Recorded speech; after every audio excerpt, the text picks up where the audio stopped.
La virgule fait le point sur le mercato hivernal du Paris Saint-Germain qui est étonnamment très actif. On va évidemment parler de Hrišák Kvaratskhelia qui devrait signer dans les prochaines heures. On est le 15 au moment où on fait cette vidéo. Et les gars, plus récent, Kolo Muani devrait s'en aller à la Juventus. Il y a Tottenham qui était intéressé. On va pouvoir parler de tout ça. J'ai évidemment envie de commencer par le Géorgien, les gars, parce que une arrivée qui fait plaisir, quoi. Julien, oui, enfin, on signe un peu un top joueur. Enfin, on signe un peu un top joueur. Alors même si certains peuvent être réticents, se dire que depuis la saison du titre de Naples, il est en dessous de ses standards de cette saison 22-23 justement, ça reste quand même un top joueur de Serie A, ça reste quand même un top joueur à son poste. Il y en a très peu que je place au-dessus de lui à son poste et c'est une vraie plus-value, surtout entre guillemets que pour 75 millions. Je crois que ça va être autour de ça que le deal se fera. C'est vraiment une belle recrue qui va venir apporter de la concu à Barcola et il y en avait bien besoin. Et c'est faux, je tiens à revenir sur ce que tu disais, comme quoi il était moins bon depuis sa première saison. Il faut rappeler que Naples, la saison dernière, c'était très très compliqué. Moi, j'ai pas dit qu'il l'était, je disais Oui, que... Oui, t'as répété ce que disent les gens. Voilà ce que disent les gens. Et franchement, quand tu vois ses performances la saison dernière, alors que Naples était dans le mal, il porte l'équipe. Et cette saison, il est certes peut-être moins impressionnant, même dans les stats, tu vois, qu'il dribble moins et tout, mais t'as une équipe de Naples d'Antonio Conte qui est très défensive, donc forcément tu le vois moins briller, mais dans le contexte Paris Saint-Germain, je pense qu'il peut être très performant. Après, sur ses statistiques, les gars, si on parle, parce qu'on arrive à la mi-saison, il est dans ses standards. Si je vous prends les stats que en Serie A, les saisons précédentes, c'était 2 fois 34 matchs, 12 et 11 buts. Là, il est à 17 matchs à 5 buts. Donc les standards restent les mêmes. Quand tu recrutes Kvaratskhelia, tu sais que tu vas pas chercher un Mbappé bis dans les stats. Par contre, il est capable de stater quand il n'est pas la première option, j'ai envie de dire, parce que ça restait au Osimhen, mais il peut aussi délivrer pas mal de passes D. Donc, tu parlais de son remplaçant à Barcola. Moi, je pense que oui, tu vas déjà chercher un remplaçant à Barcola en tant que titulaire, parce que Kvaratskhelia, ça reste le niveau au-dessus. Moi, je me demande même, les gars, si ça peut pas être un peu notre tête d'affiche en attaque, quoi. Est-ce que ça peut pas être notre golden boy, quoi, celui du parc? Ouais, c'est un bon débat parce que t'as un Dembélé qui démarre 2025 sur les chapeaux de roue, mais franchement, Kvaratskhelia pour moi c'est plus fiable que Dembélé, j'ai envie de dire. Après, bon, faut respecter quand même Dembélé qui est plus âgé et qui a quand même qui est quand même une certaine référence à son poste. Mais pour moi, dans le potentiel, il peut clairement être cette tête d'affiche de notre attaque. Et il a tout pour, hein, franchement.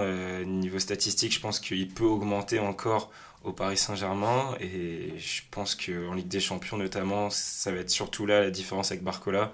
C'est que c'est un joueur qui va pas se cacher et qui peut, je pense, dans un grand match, illuminer le Parc des Princes ou n'importe quel stade en Europe. Bah, tu l'as dit, Julien, en plus, toi qui aimes bien Liverpool, tu t'en rappelles de Kvaratskhelia parce qu'il vous avait fait des misères.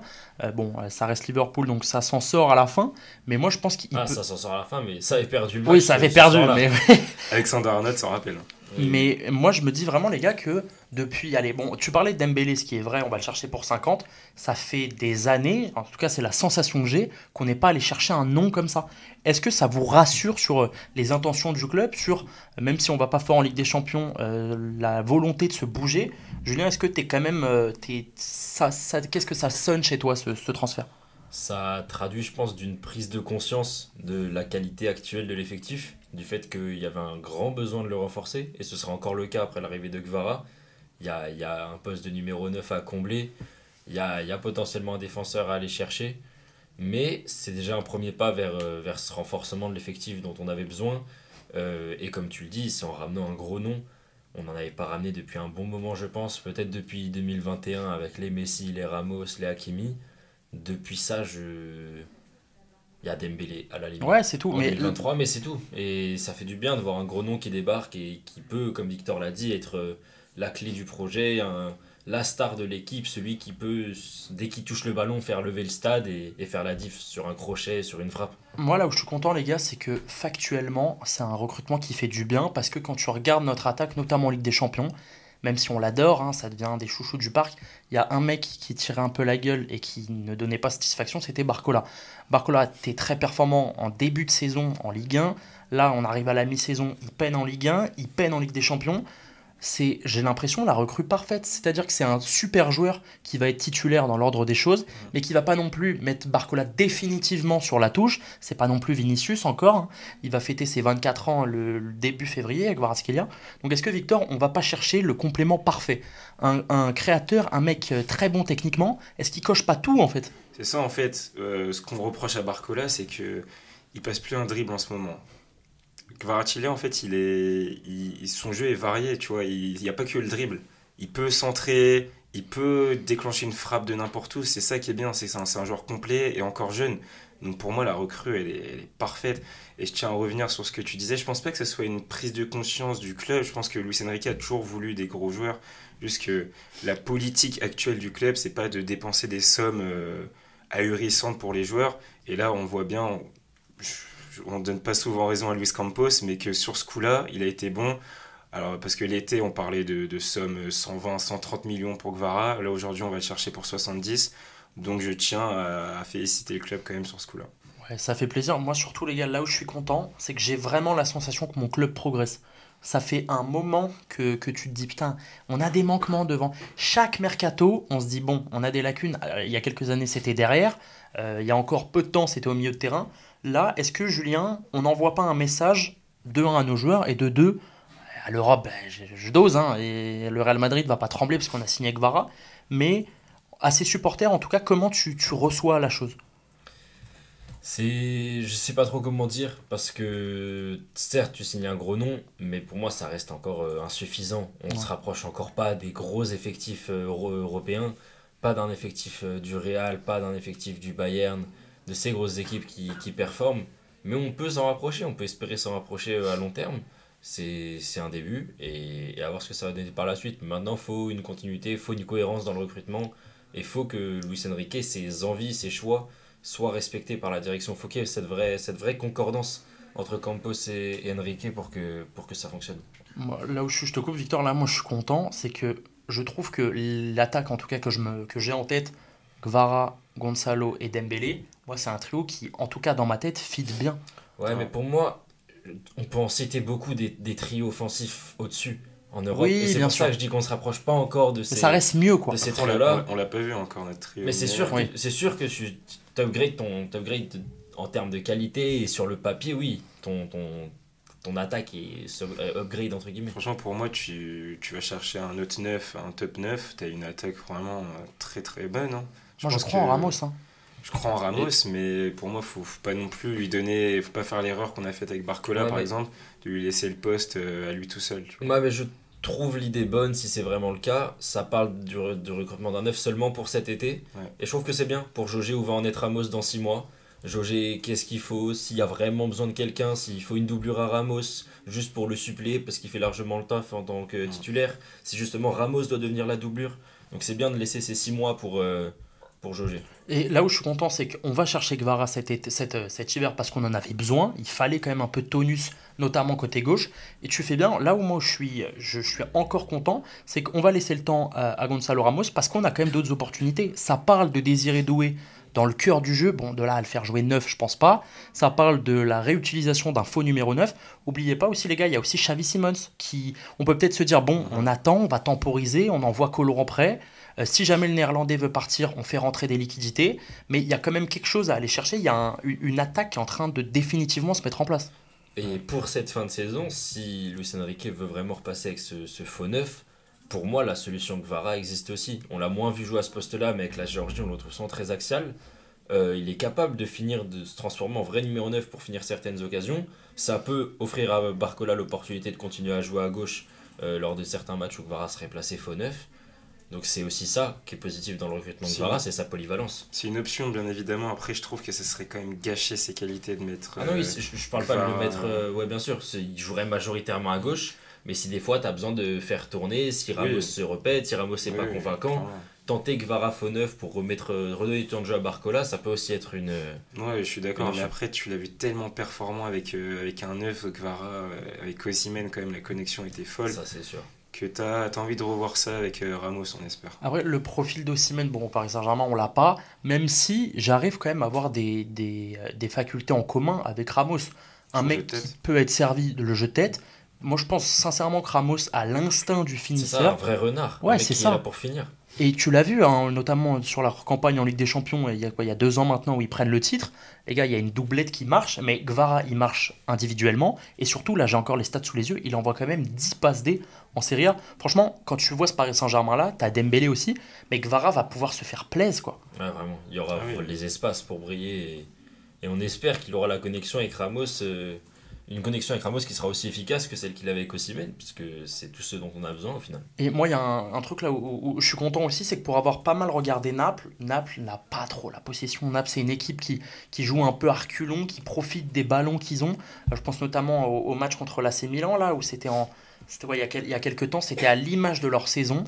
On n'a pas la balle, mais derrière on est costaud et on prie que Gvara nous sauve. Et ben voilà, il envoie un long. Voilà, exactement. Il a mis un sale but. Et je me dis que avoir ce Gvara qui va être dans une équipe qui va jouer un peu comme le Napoli d'il y a 2 saisons, donc confiant, qui a la balle, qui peut faire des choses, on peut revoir ce Gvara One Season Wonder. Ouais, clairement. Et je tiens à rajouter un truc, c'est que enfin on a un tireur de coup franc aussi. C'est vrai. J'ai vu là tout à l'heure. Il y a Kimi, mais bon, c'est un bon tireur, mais là on a vraiment un joueur marquant en attaque qui sait tirer des coups francs. Ça fait plaisir quand même. Ça aussi, on n'en parle pas, mais c'est un facteur du recrutement qui fait que c'est bien. Et donc ouais, j'y pensais, vraiment c'est une bonne chose. Et aussi, tu parlais de Milan, il y a beaucoup de supporters qui disaient que Leao peut-être c'était une meilleure option. Je pense vraiment que Gvara c'est mieux. Déjà niveau professionnalisme. Parce qu'en dehors du foot, Leao, même niveau football, il est tellement irrégulier. Je pense qu'en plus, il a 2 ans de moins. Gvara, c'est pour moi. Ouais, puis c'est même pas les mêmes prix. Hein. Leao. Je pense qu'aujourd'hui, tu fais venir Leao pour bien plus cher. Ouais, c'est ça. Ouais. Et je sais plus qui en parlait. Ça parlait de 120 millions l'été dernier. Ça parlait même 150, 170 il y a quelques temps. Luis Campos fait un superbe coup. Les gars, le dossier Kvaratskhelia fait l'hiver quand t'as des manquements offensifs, en plus côté gauche à 70 millions. J'ai envie de dire bravo. Le recrutement sur le papier avant le moindre match, moi c'est un 5 sur 5 les gars. Ouais, franchement, cet été, ça en parlait déjà. Le prix était un peu entre guillemets exorbitant.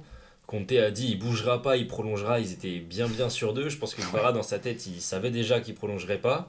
Et Paris a su le prendre au meilleur des moments. Même si après j'ai du mal du coup à comprendre ce move de Naples, d'avoir voulu le vendre maintenant. Peut-être que lui a vraiment fait le forcing en interne pour partir avec son salaire, il était vraiment sous-payé, mais il n'est pas non plus en fin de contrat cet été, hein. Il est en fin de contrat en 2026. C'est peut-être Conte qui voulait pas d'un joueur qui veut pas rester. Peut-être aussi. C'est ce qu'il dit en conférence de presse. C'est ce qu'il dit, je suis passé à côté. Mais à mon avis, il voulait déjà pas rester cet été et ils ont voulu le convaincre de prolonger. Et en plus de ça, t'as une vraie erreur de leur part. Pardon, je te coupe, mais une vraie erreur de leur part parce qu'ils perdent au moins 50 millions dans le deal s'ils avaient vraiment voulu le lâcher. Je pense que Paris aurait pu poser les 120 millions cet été si Naples avait voulu le lâcher. De Laurentiis a très très mal géré. Mais c'est aussi parce que Conte voit qu'il a un David Neres qui marche plutôt bien en ce moment. Bon, je sais pas s'il se dit que Gvara n'était pas indispensable, mais en tout cas, bon, il voit qu'il a un joueur qui veut pas rester. Il a essayé cet été, il a bien vu que ça ne marche toujours pas, qu'il a toujours pas été convaincu du projet ou en tout cas du salaire qu'il propose. Donc bon, il est parti. J'ai quand même la sensation que Naples fait n'importe quoi avec ses joueurs. Les gars, on parle quand même d'une équipe qui, il y a 2 ans, était une des meilleures équipes d'Europe, écrasait le championnat italien. Résultat des courses, leurs 2 meilleurs joueurs, il y en a un en prêt à Galatasaray, il y en a un qui est sous-payé, sous-vendu, j'ai envie de dire.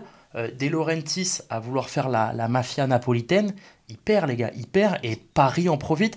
Moi j'ai même une idée les gars, est-ce que depuis l'Euro, et on avait eu, pour rappeler au moment où juste avant que la Géorgie sorte, il y avait de gros liens entre Gvara et le PSG, c'était apparemment quasi fait finalement, ça s'est pas fait.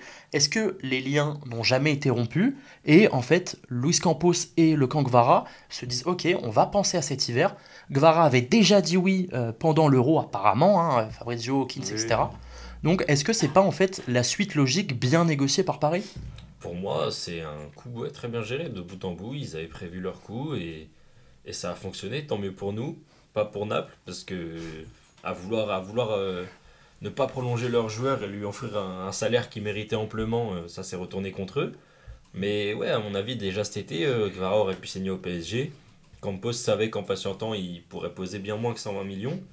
Ouais, moi je pense que, je sais plus qui disait que si on déposait les 120 on l'avait, je pense que Nasser ne voulait pas mettre les 120. Bah c'est ça, moi j'ai dit, c'est ce que je voulais dire. C'est ce que je voulais dire quand je disais je pense que si Paris avait mis les 120 cet été, il l'aurait lâché.